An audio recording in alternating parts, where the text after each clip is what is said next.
16, versículos 25, corresponde al día de ahora, versículo 25 al 31, y es la segunda parte de la historia del rico y Lázaro, ¿verdad? Entonces hoy tenemos por tema el estado de los muertos. Ese va a ser el tema de ahora. Y vamos a ver a la luz de la Biblia cuál es el estado de los muertos, cómo están los muertos. Y quizás voy a tratar de ser rápido, breve, aunque el tema es algo extenso, porque solo hablar del estado de los muertos es un tema larguísimo, en el cual uno tiene que tocar muchos elementos como cuál era el estado de los muertos anteriormente, cuál es el estado de ahora, aunque aquí el pasaje que vamos a leer nos regala una luz de cuál era el estado en el cual los muertos estaban antes de la muerte y resurrección del Señor Jesucristo. Así que vamos a leer versículo 25 del capítulo 16 del Evangelio de Lucas. Nos dice la palabra, ¿todos lo tenemos? ¿Sí? Bien, leemos, dice, pero... Amén. Lucas 16, versículo 25. Evangelio de Lucas, capítulo 16, versículo 25. ¿Ya? Leemos. Entonces, sí, dice la palabra del Señor. Pero Abraham le dijo, hijo, acuérdate que recibiste tus bienes en tu vida y Lázaro también males. Pero ahora este es consolado aquí y tú atormentado. Además de todo esto, una gran cima está puesta entre nosotros y vosotros, de manera que los que quieren pasar de aquí a vosotros no pueden, ni de allá pasar acá. Entonces le dijo, te ruego pues, Padre, que le envíes a la causa de mi padre, porque tengo 5 hermanos, para que les testifique, a fin de que no vengan ellos también a este lugar de tormento. Y Abraham le dijo, a Moisés y a los profetas tienen, óiganlos. Él entonces dijo, no, padre Abraham, pero si alguno fuere a ellos de entre los muertos, se arrepentirán. Mas Abraham le dijo, si no oyen a Moisés y a los profetas, tampoco se persuadirán, aunque alguno se levantare de los muertos. Amén. Y amén. Bien, gloria a Dios. Fíjese, ahí estamos ante el estado de los muertos, cual la Biblia nos revela en los tiempos del Señor Jesucristo. Es decir, porque Él es el que pronuncia estas palabras, esta historia que aún no se ha... Amén, bienvenida, Dios les bendiga.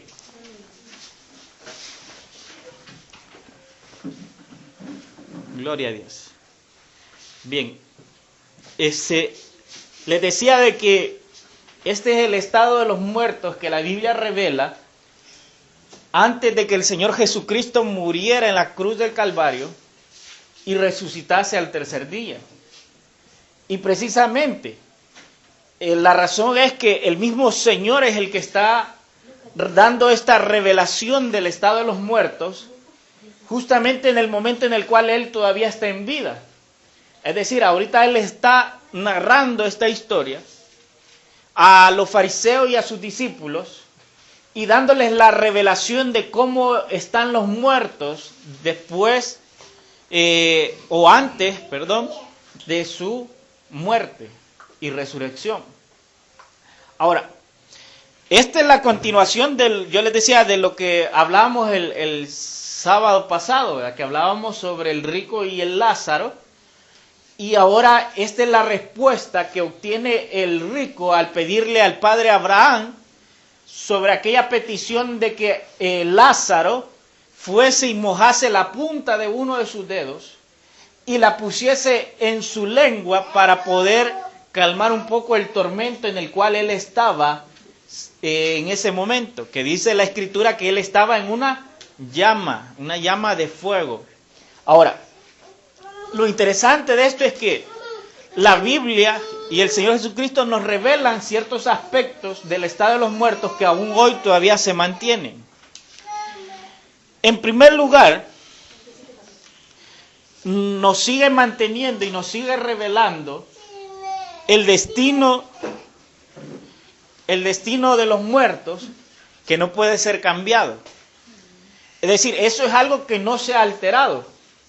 O sea, tanto antes que el Señor Jesucristo muriera, como ahora que Él ya murió y resucitó, el destino de cada uno de los que han muerto no puede ser cambiado. Es decir, que aquel que marcó su destino en la vida y murió, ya no puede hacerse nada por él. Su vida ha determinado su destino final en la eternidad. Y no existe nada, absolutamente nada que los vivos podamos hacer para cambiar su destino.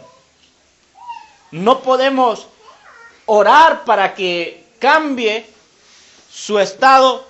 No podemos ni siquiera clamarle a Dios para que cambie el estado de esa persona, porque cada uno de nosotros, dice la Escritura, debemos de dar cuenta de sí mismos, y que el pecado de los padres no se le juzgará a los hijos, ni el pecado de los hijos se le juzgará a los padres, sino que cada quien dará cuenta de sus pecados. Igual, cada quien dará cuenta de su justicia, porque la justicia de los padres no será para los hijos, ni la justicia de los hijos será para los padres. El justo vivirá, pero el que peque morirá, y eso no es transferible. Ahora, eso es lo que vemos. Esa es la primera parte que nos revela el pasaje, en una síntesis del pasaje, es ese. Porque le dice, en primer lugar, pide que pueda pasar Lázaro del estado del seno de Abraham hacia el Seol o el Hades, a darle un poco de consolación, pero el padre Abraham le dice, no se puede. No se puede cambiar. O sea, tu destino es el tormento eterno y eso no puede cambiar. Por eso el libro de Apocalipsis dice, para cuando dice los que son echados al lago de fuego, dice, y el humo de su tormento, dice, sube de día y de noche por los siglos de los siglos. Es decir, nunca para. No hay descanso de ese tormento. Por eso yo les he dicho varias veces, es chistoso que la gente diga, yo ya sé para dónde voy para el Chimbolero, dice. Pero no saben lo que están diciendo. No entienden realmente, o sea, creen que es un lugar donde van a tener cierto momento de descanso. No. Hay gente que se ha creído la idea, la falacia que el mundo le ha presentado de que el infierno es un lugar donde Satanás tiene un trono y ahí está atormentando a la gente, pero hay algunos que no los tormenta, sino que pasan bien tranquilos. No, esa es una falacia, una mentira del mundo. El infierno es un lugar donde el tormento no para. El infierno es un lugar donde las personas solamente encuentran dolor, no hay ningún tipo de consolación, y eso es lo que nos revela el pasaje. Mire, cuando yo leí la primera vez ese pasaje, a mí algo que me impactó es, porque cuando uno lo piensa humanamente, y tal vez con un poquito de mente incrédula, uno dice, pero ¿cómo el Señor Jesús puede estar revelando eso, de que no hay descanso para ese tormento, que se está quemando día y noche, y no hay ni siquiera una pizca de misericordia, y cómo Él puede estar revelando eso? Y viene esa pregunta porque usted sabe que todos dicen, no, es que Dios es amor. Sí, Dios es amor. Pero Él también dice que cuando la ira de Él cae sobre una persona, su ira es terrible. Por eso Pablo decía, cosa terrible, decía, es caer en las manos de un Dios vivo, dice. Y mire, ahí uno puede ver eso. Porque es el mismo Señor Jesucristo que lo está diciendo. A veces uno quisiera que pudiéramos decir, no, mire, esto es algo que dijo un apóstol. Porque pudiéramos decir, se equivocó, está diciendo algo que él no sabe bien. Pero lo está diciendo el Dios que todo lo conoce. El creador de los cielos y la tierra, el Dios todopoderoso. El que en el libro de Apocalipsis se le llama el fiel y verdadero, el testigo fiel de Dios. Y eso significa que lo que Él dice es verdad, que no hay nada de mentira. Y si Él está diciendo que en el Seol o el infierno o el Hades no hay ni una pizca de misericordia, es porque así ha de ser. ¿O cree usted que Jesús es capaz de mentir en ese asunto? Si no lo hizo en las cosas más pequeñas, ¿por qué lo habría de hacer en las cosas más serias en cuanto a la salvación? Entonces, cuando uno mira ese pasaje, uno lo tiene que ver como una absoluta verdad. Como algo que no se está diciendo que sea algo figurativo, sino que es una verdad absoluta, palabra por palabra. Lázaro era el consolado, pero el otro era atormentado. Y Dios había puesto una división tal, ahí el padre Abraham dice, una cima, dice. No una cima como nosotros entendemos con C, ¿verdad? Que es una altura. No, es la inversa, es una cima con C. Perdón, con S, que significa una hondonada, un hoyo profundo que no tiene fin. Esa es una cima, es lo contrario de lo otro. Entonces, el padre Abraham le dice, no se puede pasar de aquí a allá. No se puede. Porque Dios ha puesto esa división. Y esa división habla de cómo Dios determina una división entre el justo y el impío, entre el pecador y el arrepentido. A veces la gente quiere creer de que Dios no hace diferencia entre personas. Y claro, la Biblia dice que delante de Él no hay acepción de personas, es decir, que delante de Él todos somos iguales. Pero cuando hablamos de la salvación, Dios sí diferencia. Porque Él dice, este es pueblo y este no es pueblo. Este es hijo de Dios, este no es hijo de Dios. Dios hace esa diferencia. Entonces, esa cima nos habla de eso. Cuán grande es la diferencia que Dios hace. Ahora, note que la actitud del hombre rico, al ver de que su súplica de misericordia para poder calmar su tormento es negada o es negativa, él solicita un favor. Y esto contradice lo que algunos andan diciendo por ahí, que cuando las personas se mueren, ya no existen más. O sea, para ellos la muerte es el aniquilamiento. Porque, mire, nuestro dialecto, el español o el castellano, es tan rico en palabras, y es tan rico que a veces ni nosotros sabemos usar las palabras que tenemos, fíjense. Que nosotros, para referirnos a algo, le decimos de muchas formas, ¿verdad? Y más el dialecto salvadoreño, ¿verdad? Que a cualquier cosa le decimos volado, esa cosa, es chuncha, le usamos varias palabras. Pero el castellano en sí mismo es tan rico que hay que aprender a diferenciar palabra entre palabras. Ahora, estas personas que le digo, ellos dicen que cuando una persona muere, ya no existe más. Ya no piensa, ya no siente, Ya no ve nada, no sabe nada. O sea, está como inexistente, inerte. Pero oiga lo que el Señor Jesús dice. No lo digo yo. Lo dice el Señor y el Espíritu Santo a través de la Escritura, que dice que este hombre, ¿qué dice?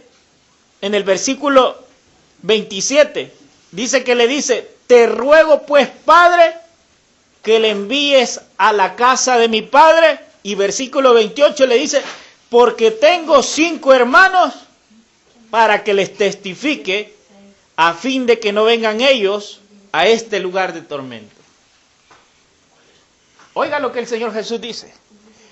Dice ahí varias cosas. Primero, dice que los muertos, aunque están muertos, sienten dolor, hermano. Porque recuerde que el rico estaba atormentado y tenía sed. Por eso pidió que Lázaro mojara la punta de sus dedos y la pusiera en su lengua. Entonces, estando muerto, hermano, se siente dolor. Porque ellos dicen que el dolor es por el cuerpo, dice. Pero es que este cuerpo es el vehículo para estar acá. Y tiene las características que tiene el espíritu y el alma. Entonces, si tiene las características, cuando las personas mueren en el otro lado, son capaces de sentir. Pero también tienen emociones. Porque ¿cuál era la emoción que él le embargaba? Era la agonía de saber que sus hermanos podían llegar al mismo lugar donde él estaba.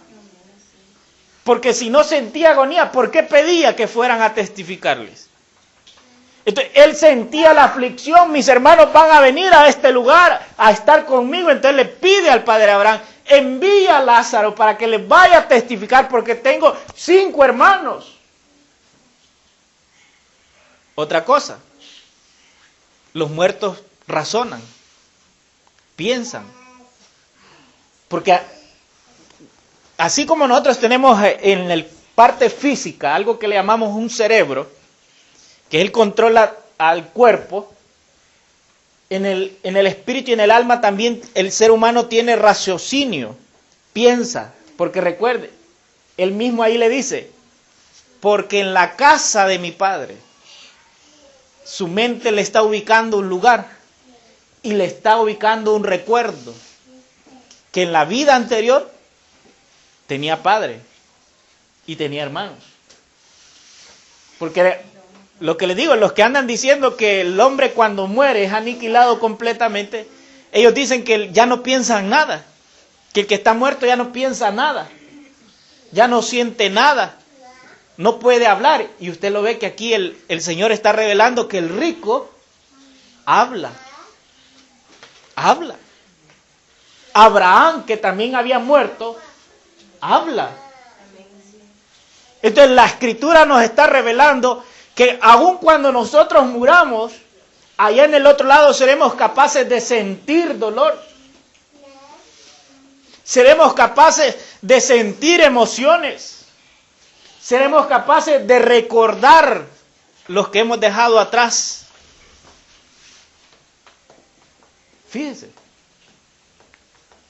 Ese es el estado de los muertos. Entonces, es una mentira de que el que muere ya no siente más.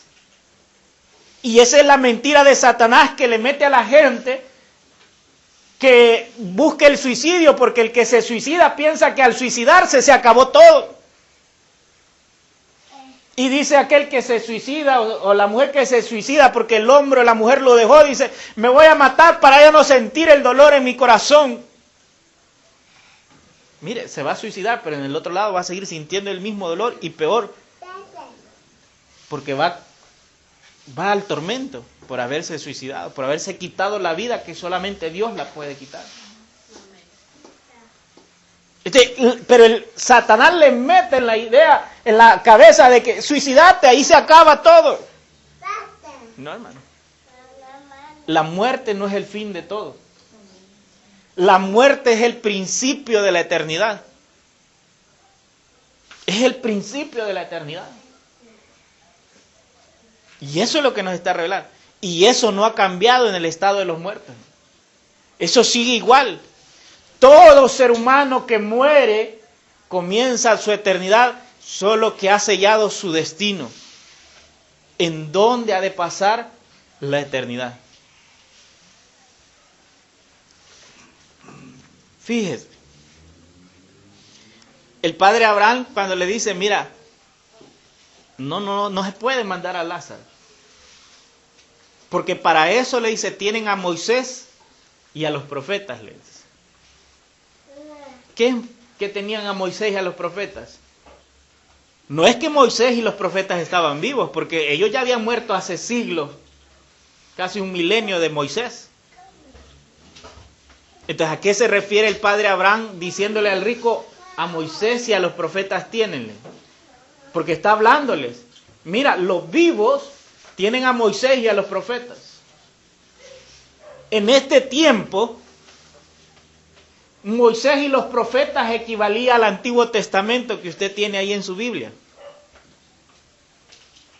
A eso equivalía. En otras palabras, el padre Abraham le dice, para eso tienen la Escritura dada por Dios por medio de Moisés y de los profetas. Si lo quiere ver, tienen la Biblia, pues. Tienen la Biblia.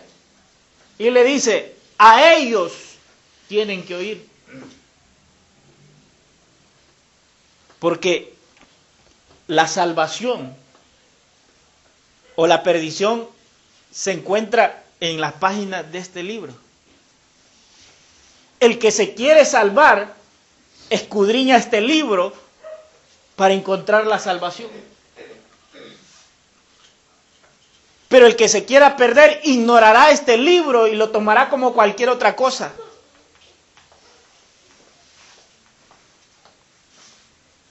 Y el rico lo sabía. Porque oiga la respuesta del rico ante el padre Abraham, le dice, no, le dice, como sabiendo, ni lo van a leer.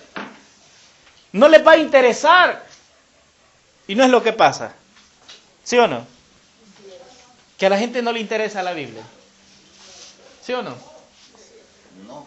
Se prefiere leer el periódico. Se prefiere leer un libro de algún autor conocido. Se prefiere leer, qué sé yo, una revista, pero no la Biblia, ¿verdad? ¿O ha conocido a usted a alguien que diga, a mí me encanta leer la Biblia, pero que no sea cristiano? No, casi no. No.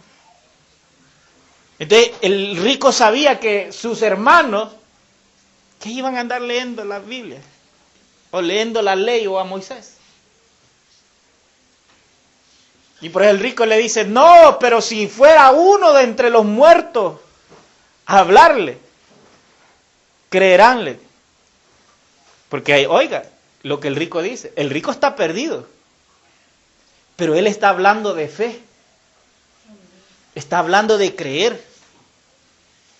Entonces, él termina entendiendo que mientras él estaba en vida, cuando venía alguien y le decía, mira, si no actúas en justicia y en verdad, te vas a ir al infierno. Y él decía, es que esos son cuentos. Son cosas que dicen para meterle miedo a uno. Pero ahora que ya está ahí en el lugar,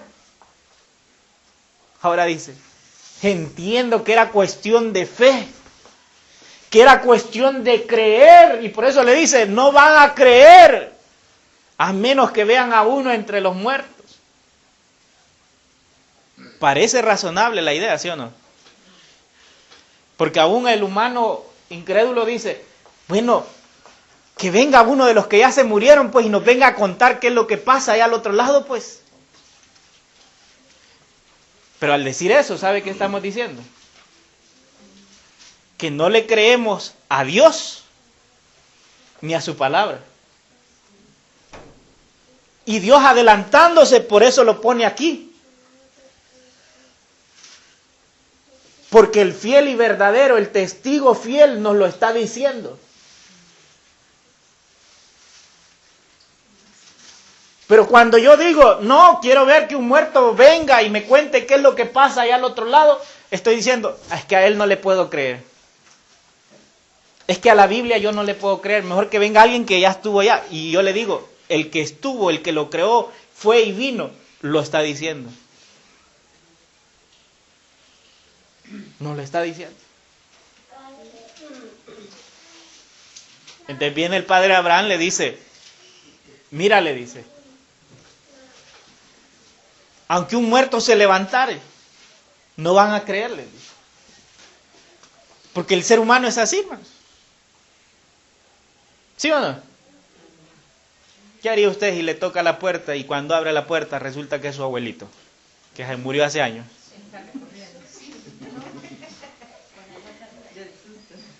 Se le adelanta usted ahí. Del susto quizás. ¿Ah?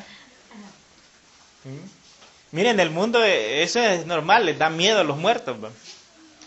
Pero los creyentes, los muertos no nos dan miedo. ¿Sabe por qué? Porque nuestra fe habla de resurrección.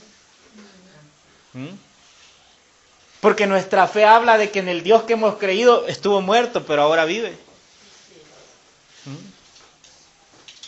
Entonces nosotros, como que eso de que un muerto resucite, se levante, no nos da así como que miedo ni nada de eso. Al contrario, yo digo, si Dios es poderoso, si Él quiere levantar a mi abuelo, lo levanta.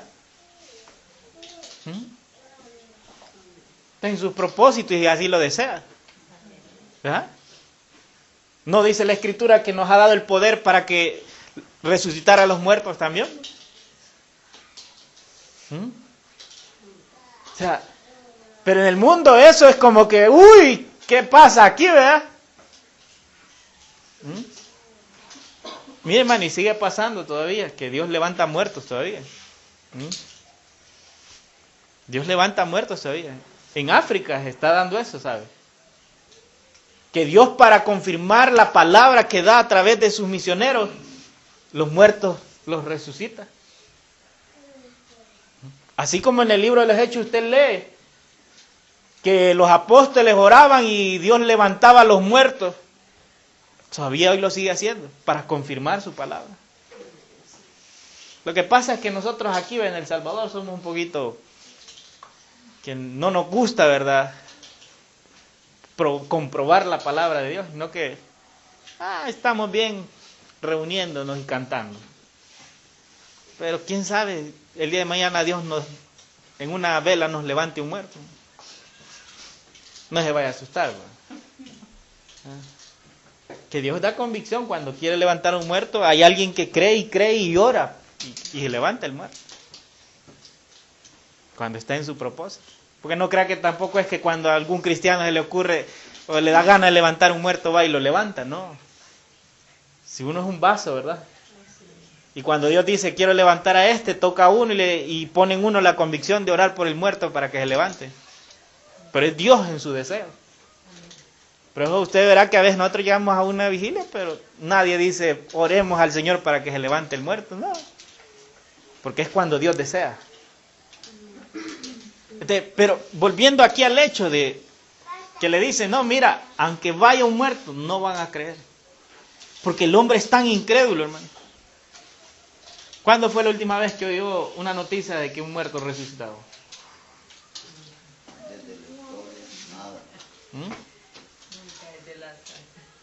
Yo recuerdo que las últimas historias fueron allá por 1987, algo así parece el dato, en el periodo de Benny Hinn, en que los estadios se llenaban y a veces le llevaban muertos en un estadio.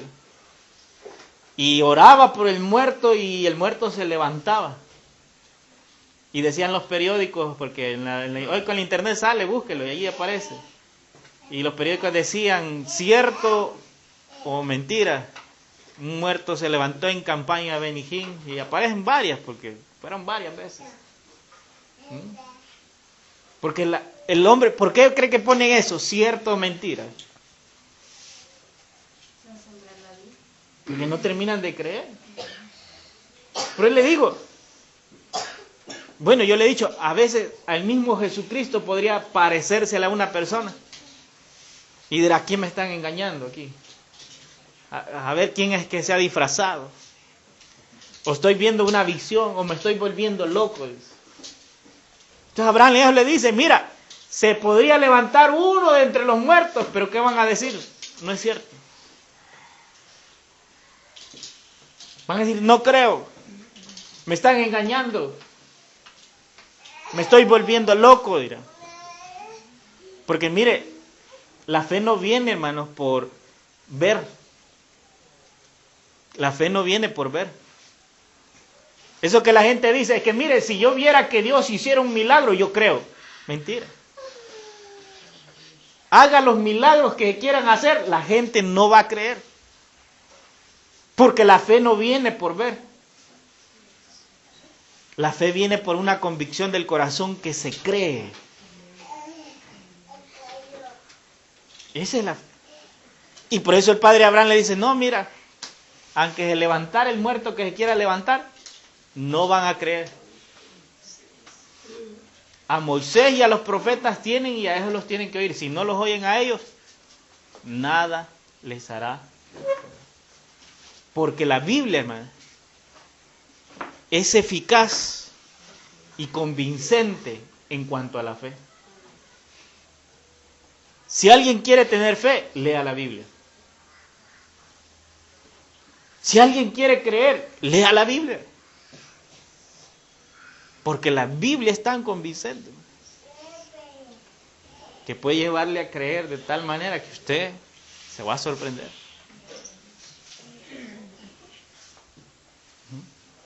Y ella habla la verdad. Esta es la palabra de verdad. Testifica ella misma de sí misma. Lea conmigo 2 de Pedro 1:19 y vea lo que dice ahí.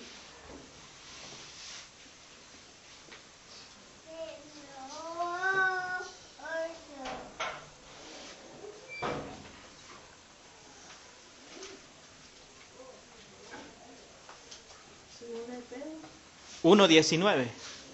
Ya por Apocalipsis. Atrásito. Léalo. Amén.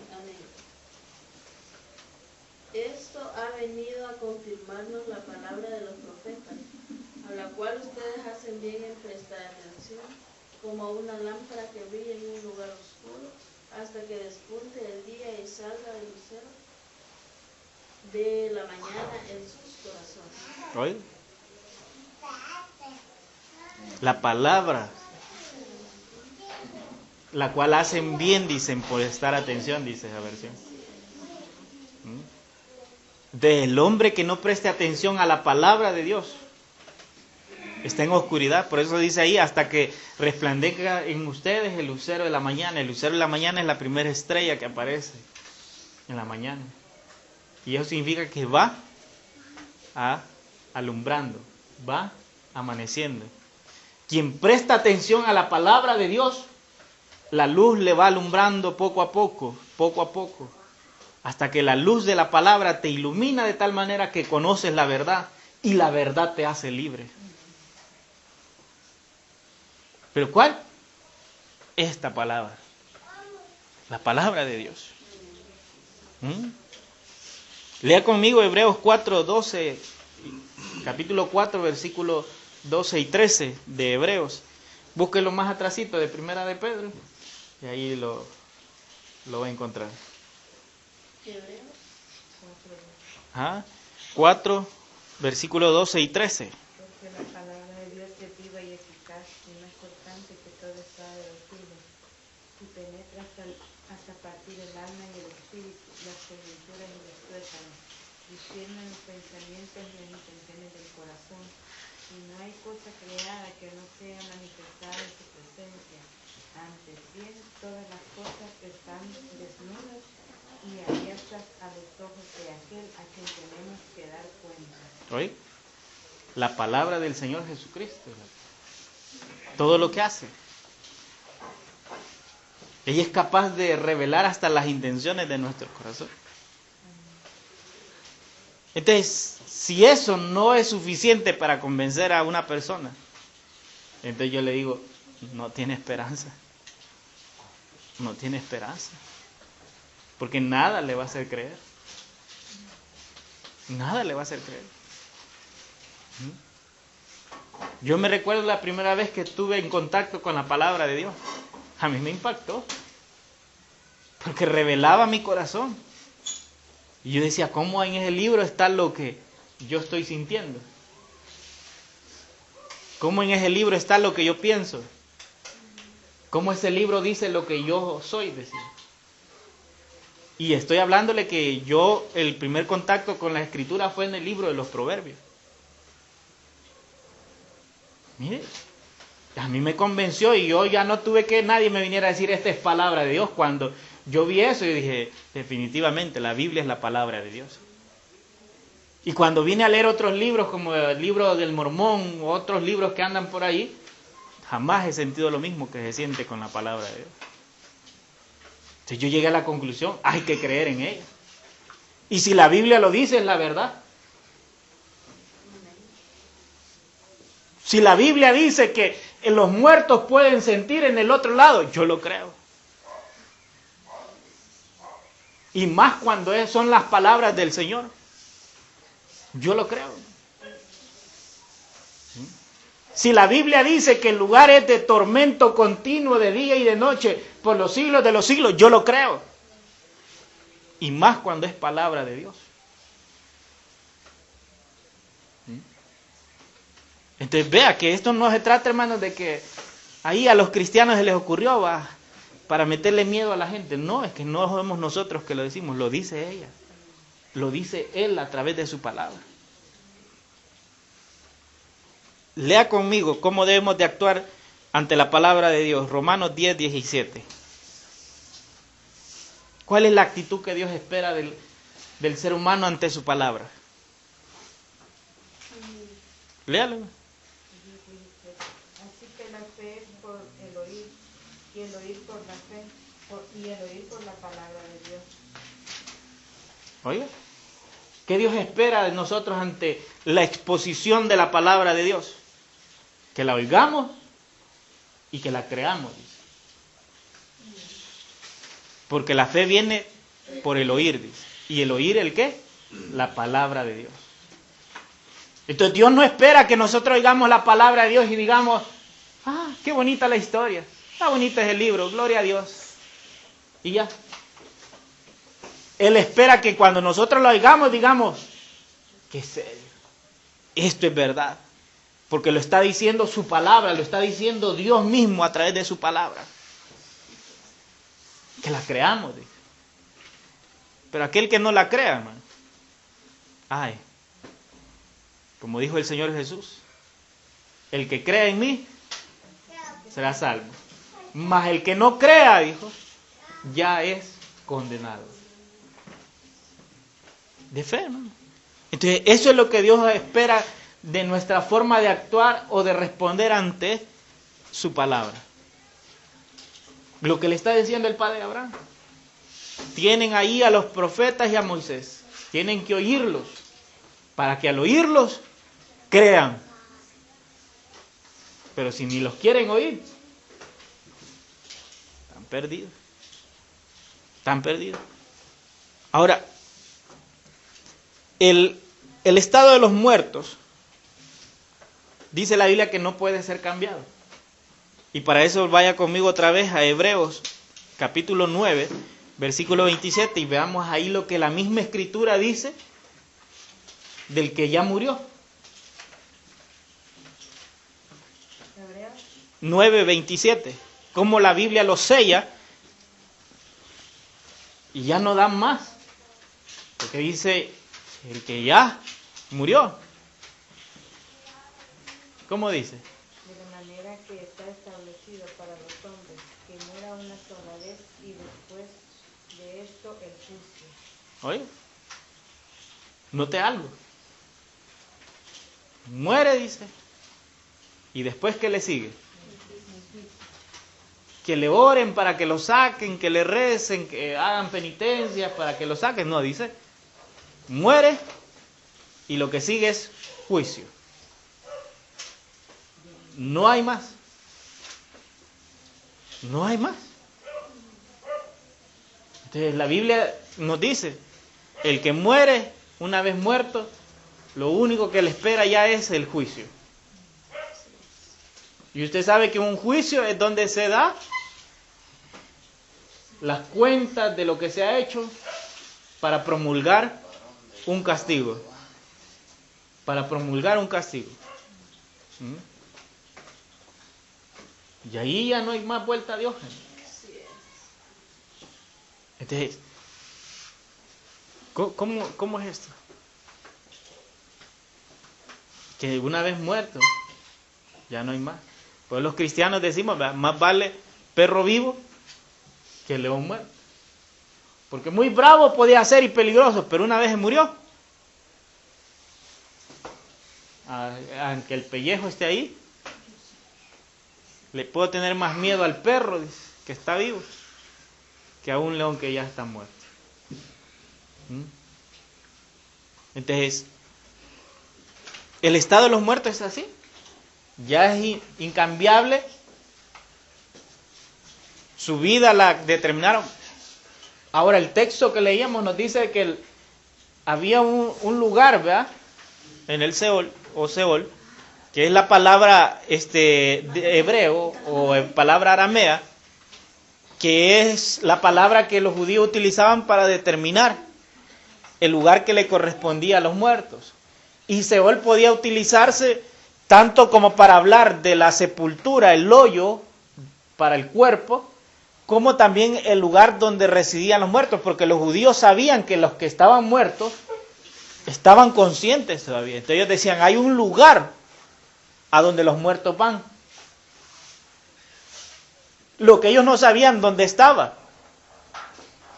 Pero luego en el griego, ya en el tiempo del Señor Jesús, aparece la palabra Hades, que ya es griega y que lo que significa es lo mismo que Seol, solo que Hades es más propiamente designado al lugar donde están habitando los muertos, no tanto a la sepultura, no tanto al hoyo donde el cuerpo era sepultado, sino al lugar donde el alma, el espíritu de la persona iba. Hades. Entonces, pero usted va a encontrar en la Biblia, en el Nuevo Testamento, la palabra Hades, y también encontrará Seol. Y en el Antiguo Testamento encuentra Seol muchas veces, pero haciendo referencia al hoyo del cuerpo. Ahora la pregunta es, ¿dónde está ese lugar? ¿Dónde está? Porque aquí el pasaje que leímos pareciera que el Seol es un solo lugar donde hay dos partes, ¿verdad? Uno de tormentos y otro donde se le llama el seno de Abraham, donde es de consuelo. Pero ahora la Biblia nos revela que el estado ha cambiado de ese lugar. No el estado de los muertos siguen estando igual, sino que lo que ha cambiado es el lugar. Y para eso leamos Efesios 4, 8, 10. Efesios capítulo 4, versículo 8 al 10. Léalo, hermano. Por esto dice, cuando ascendió a lo alto, se llevó consigo a los cautivos y dio dones a los hombres. ¿Qué quiere decir eso de que ascendió? Sino que también descendió a las partes bajas, o sea, a la tierra. El que descendió es el mismo que ascendió por encima de todos los cielos para llenarlo todo. Oye, ahí hay una revelación. Y es que está diciendo quién es el que descendió. ¿Y quién es el que ascendió? Es el Señor Jesucristo. Y ahí dice, ¿a dónde descendió? A las partes bajas de la tierra. ¿Y cuál es la parte más baja de la tierra, hermano? El centro de la tierra. Porque si usted pasa del centro ya no está en lo bajo. Ya va de subida.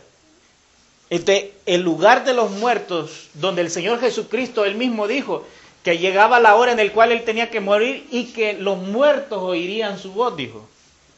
Es decir, él iba al centro de la tierra, al Seol o Hades, a predicarle a los muertos.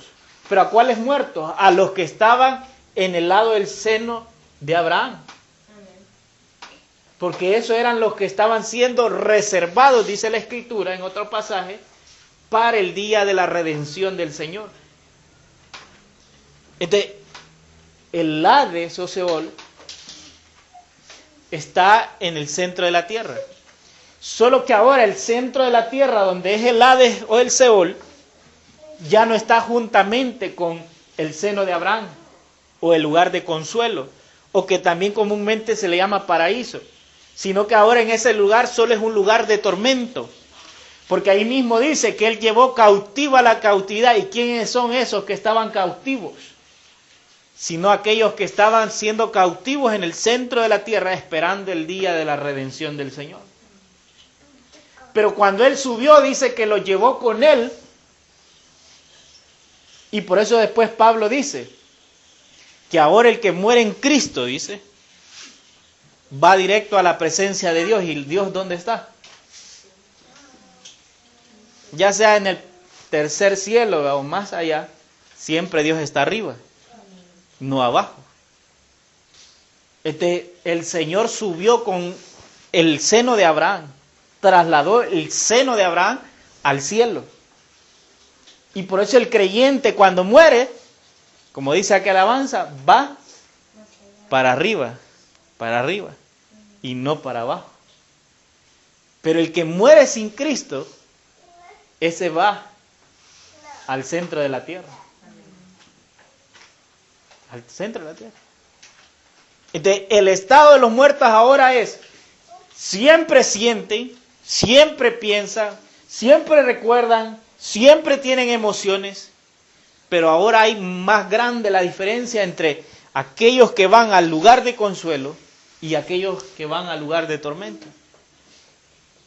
Y como leímos, escrito está para los hombres que mueran una tan sola vez y luego venga el juicio. Entonces inmediatamente el hombre muere, hay juicio para él.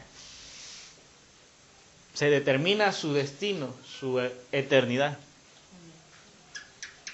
Entonces, a nosotros nos debe de, como creyentes, ya uno siente la seguridad que si yo muero voy ante el Señor.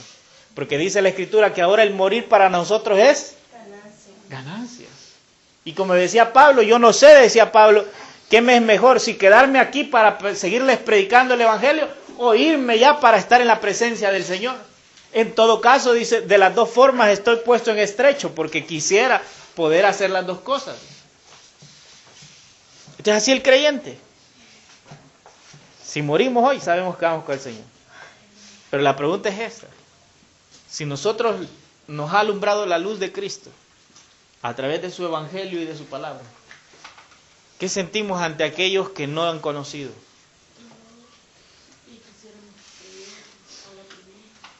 Entonces por eso les testificamos, ¿verdad? Por eso les llamamos al arrepentimiento.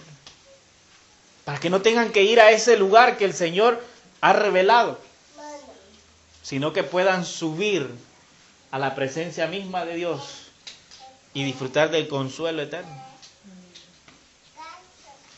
Pero como dijimos al principio, ¿verdad? Esto también requiere de cada quien, de su decisión de cada quien, de cómo decide vivir su vida. Si entregado al mundo, a la maldad, al pecado, o vivir en santidad, en obediencia y en entrega al Señor. Así que la decisión al final es de cada quien. Nosotros solo hacemos nuestra parte. Testificar, como lo hizo Moisés, como lo hicieron los profetas y aún los apóstoles. Testificarles que hay un lugar de tormento, pero también hay un lugar de consuelo, destinado para aquellos que quieran recibir a Cristo, y uno también destinado para aquellos que rechacen a Cristo, que no quieran creer a su palabra, que Él vino, murió y resucitó al tercer día para pagar por nuestros pecados y para que todo aquel que en Él crea y le reciba como su Señor y Salvador pueda ser salvo de la condenación. Cerremos los ojos, vamos a orar. Y meditemos un momento en eso, en esa palabra. Como le dije, no es palabra que nosotros nos ocurre, inventamos, no. Usted acaba de leer ahí en su Biblia que ella lo dice. Esa palabra que fue inspirada por el Espíritu Santo, palabras que el Señor Jesús dijo. Así yo hago el llamado hoy. La eternidad puede verse cambiada por una decisión. La decisión de recibir a Cristo. Si ahora hay alguien aquí que quiera cambiar su destino eterno y recibir al Señor Jesucristo para que el perdón de tus pecados sea hecho y así no tengas que tener que ir al lugar de tormento, sino al lugar de consuelo. Este es el momento. Esta es la hora.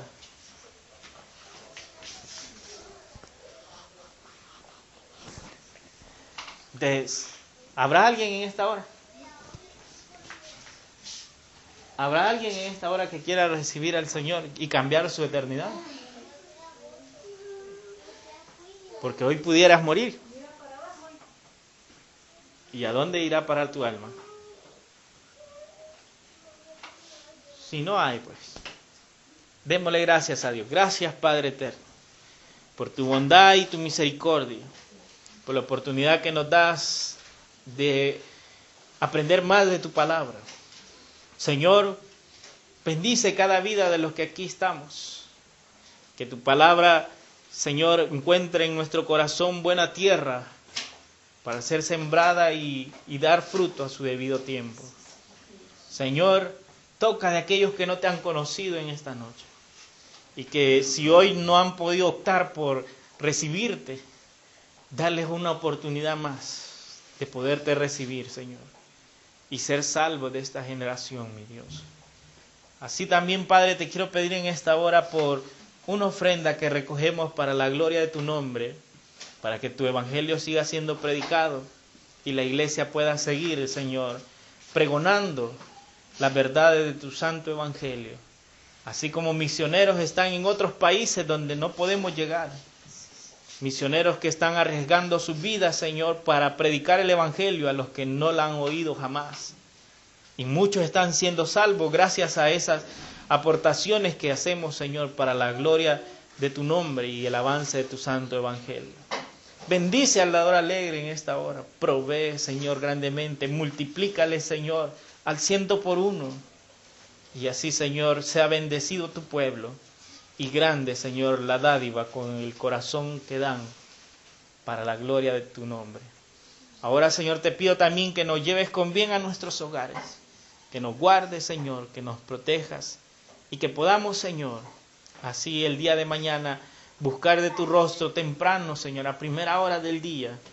Y gozarnos, Señor, delante de tu presencia, alabando tu nombre y recibiendo también de tu palabra. En tus manos depositamos, Señor Jesús. Amén y amén. Gloria a Dios. Tiene un vasito, hermano, en el sobre. Va a pasar por la ofrenda. ¿Quién va a pasar? La Natalie. Pase, Natalie.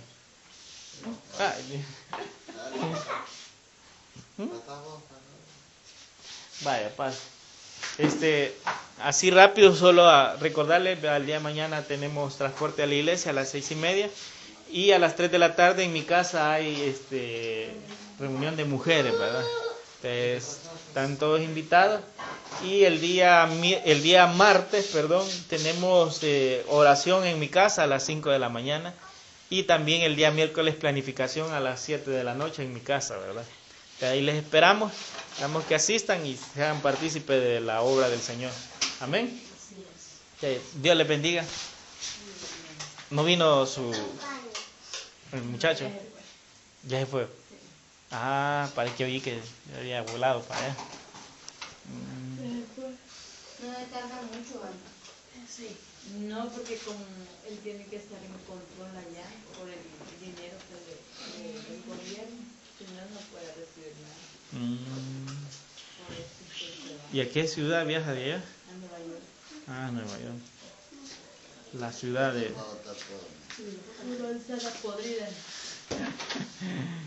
Que la gran manzana es Manhattan. Eso es perdido, lo más perdido que puede haber. ¿Y se la va a llevar? Supuestamente. Claro, no me quisiera ir. Es otra vida, ¿no?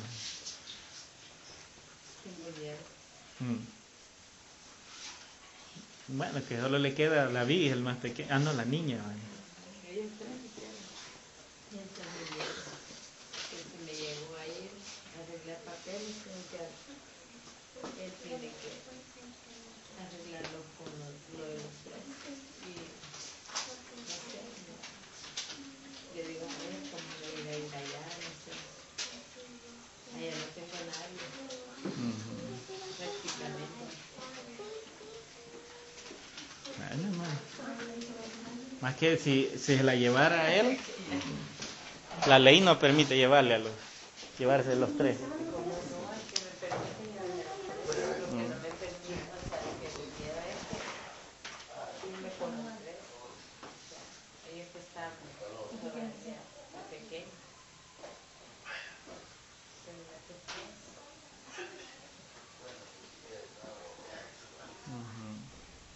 No sé, o sea, mi miedo es que iba a ser de ellos allá. Aquí es una cosa. Pero en Nueva York es un poquito así como que diferente a decirte que les vaya a haber problemas como por decirle ir a Los Ángeles, pues, para un adolescente. No igual, que ya